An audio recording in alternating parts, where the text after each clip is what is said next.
Hata wale wako na maoni tofauti, hata wakati wa maandamano, pia tuhakikishe ya kwamba maandamano yale yasiwe ya fujo, yasiwe ya kuharibu mali, yasiwe ya kuharibu amani katika taifa letu la Kenya, kwa sababu hatuna taifa lingine ambalo tutahamia mambo yakiharibika hapa.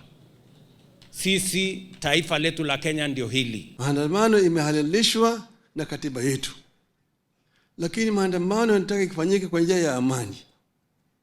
Sisi tulikuwa tunafanya maandamano miaka miwili iliyopita, na tulikuwa tunasema tunataka kufanya maandamano ya amani, lakini ubaya ni kwamba tulipokuwa tukatoka namna hii, tear gas inapigwa kwetu. Sasa kikianza namna hii, vijana vile wanaanza kurusha mawe. Tunataka tuache mambo kama haya. Na mimi nataka nimshukuru kaka yetu mkubwa Raila Amolo Odinga kwa kukubali ya kwamba tuunganishe taifa letu la Kenya, tushikanishe pamoja, kwa sababu ya muhimu ni taifa letu la Kenya. Ndio tuweze sio kuendesha siasa siku baada ya nyingine, wiki baada ya nyingine, mwezi baada ya mwingine, mwaka baada ya mwingine, lakini tuchangie sehemu kubwa ya maendeleo ya taifa letu la Kenya.